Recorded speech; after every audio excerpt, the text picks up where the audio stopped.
Olá, caríssimo telespectador da Rede Século XXI. De novo, você diante do televisor é para nós causa de enorme alegria. Programa sob a responsabilidade do Ordinariado Militar do Brasil. Continuamos a nossa catequese sobre os textos do Novo Testamento a respeito da instituição matrimonial. Já temos tratado dos textos do Evangelho segundo João, alguns textos, do Evangelho segundo Mateus.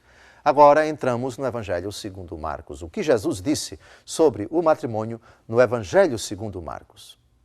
E vamos citar já a partir do versículo 6, a discussão de Jesus com os fariseus. É uma outra versão do famoso texto que é citado por São Mateus, mas na versão de São Marcos eu quisera citar apenas os versículos de 11 a 12, porque é o corolário daquela discussão, se é lícito ou não dar carta de divórcio, etc. Mas porque Moisés deu carta de divórcio, Jesus retoma a questão, colocando-a lá no início, no princípio não foi assim, cita o livro do texto, o livro do Gênesis, e acrescenta: o que Deus uniu, o homem não separe.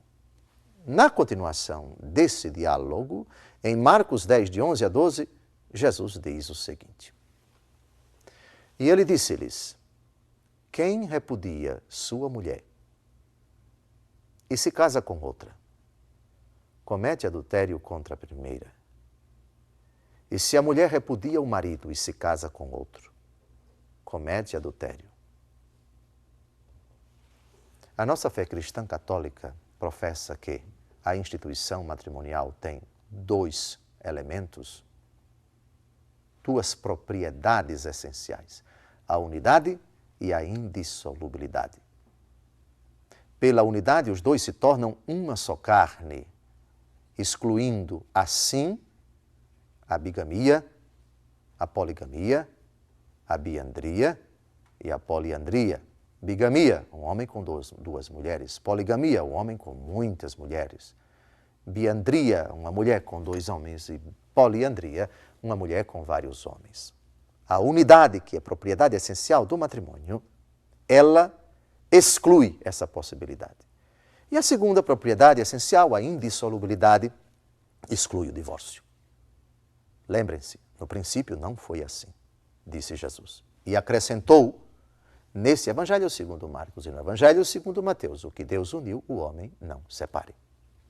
Por isso, o adultério é uma afronta à santidade, à unidade, à indissolubilidade do matrimônio. Nesse relato, não aparece aquela cláusula que aparece no Evangelho segundo Mateus, exceto em caso de matrimônio falso. Isso quer dizer que Jesus aqui não admite a cláusula que ele colocou, que aparece no Evangelho segundo Mateus? Não se trata disso. Tanto o Evangelho segundo Mateus como o Evangelho segundo Marcos são palavra de Deus. E a palavra de Deus não se contradiz. Deus não diz uma coisa e depois diz outra contrária. Essa versão que nós acabamos de ouvir, se a mulher repudia o marido e se casa com outro, comete adultério e vice-versa, mesmo não aparecendo a cláusula, exceto em caso de matrimônio falso, o que abre uma porta, o que abre uma brecha, é uma possibilidade aqui para que a igreja venha a declarar que aquele matrimônio, segundo as palavras de Jesus, foi um matrimônio falso. Não obstante isso, um texto deve ser lido à luz do outro. São textos paralelos, por isso os evangelhos são chamados sinóticos, porque eles seguem um esquema, uma síntese, um resumo mais ou menos igual.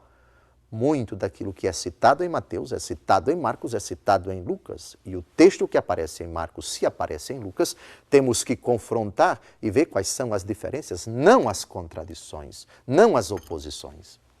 Por isso, a palavra de Jesus não se contradiz em Marcos quando ela é confrontada com o que ele diz e que aparece no Evangelho segundo Mateus.